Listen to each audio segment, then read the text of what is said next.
नमस्कार दोस्तों, आज हम एक अद्भुत बौद्ध कहानी लेकर आए हैं जो हमें सिखाती है कि कब चुप रहना हमारे जीवन को बेहतर बना सकता है।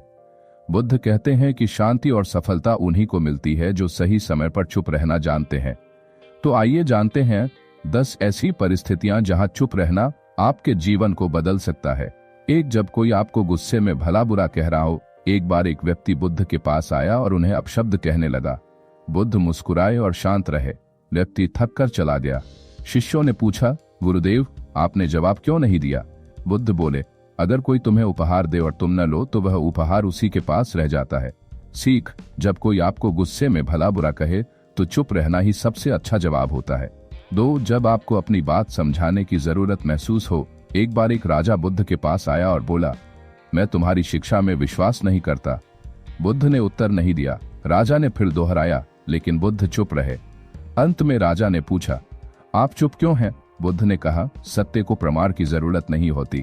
सीख, जब आप सही हैं तो सफाई देने की जरूरत नहीं होती। सत्य अपने आप चमकता है। 3, जब आपको कोई ध्यान से नहीं सुन रहा हो। एक शिष्य बुद्ध से ज्ञान की बातें पूछता लेकिन ध्यान नहीं देता। बुद्ध ने कहा, समय बर्बाद करने से अच्छा है चुप रहो।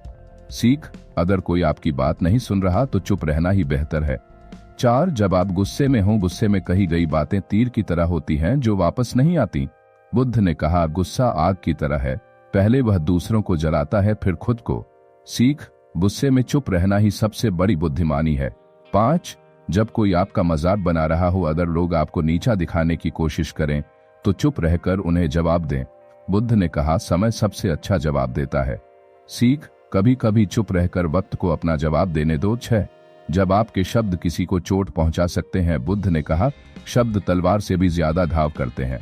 अगर आपके शब्द किसी को दुख पहुंचा सकते हैं तो बेहतर है कि आप चुप रहें। सीख, सोच समझकर बोलो, नहीं तो चुप रहे। 7, जब सामने वाला आपकी भावनाएं नहीं समझ पा रहा हो। कभी कभी लोग हमें नहीं समझते, चाहे हम कितनी भी कोशिश कर लें। बुद्ध ने कहा, कुछ चीजें समझाई नहीं जाती, सिर्फ महसूस की जाती हैं। सीख, जब कोई आपकी भावनाओं को नहीं समझ रहा तो चुप रहना ही सही है। 8, जब आपकी बातों से माहौल बिगड़ सकता है। जहां विवाद हो वहां बुद्ध ने कहा, शांति बनाए रखने के लिए मौन सबसे बड़ा हथियार है। सीख, जहां बहस से कुछ हासिल न हो वहां चुप रहना ही बेहतर है। 9, जब आप कुछ नया सीख रहे हो। सीखने का पहला नियम है, पहले सुनो फिर बोलो। बुद्ध ने कहा, जो ज्यादा बोलता है वह कम सीखता है। सीख, अगर सीखना चाहते हो तो पहले चुप रहना सीखो। जब आपके शब्द किसी का दिल दुखा सकते हैं। बुद्ध ने कहा, मीठे शब्द शहद की तरह होते हैं और कड़वे शब्द जहर की तरह। कभी कभी चुप रहना ही सबसे अच्छी करुणा होती है। सीख, जब शब्दों से घाव लग सकते हैं तब मौन ही सबसे बड़ी ताकत है। निष्कर्ष दोस्तों, ये 10 बातें अगर आप अपने जीवन में अपनाते हैं तो आपका जीवन बदल सकता है। बुद्ध कहते हैं, मौन में शक्ति है, शांति है और समाधान है। अगर आपको यह वीडियो पसंद आई हो तो लाइक करें, शेयर करें और हमारे चैनल को सब्सक्राइब करें। धन्यवाद।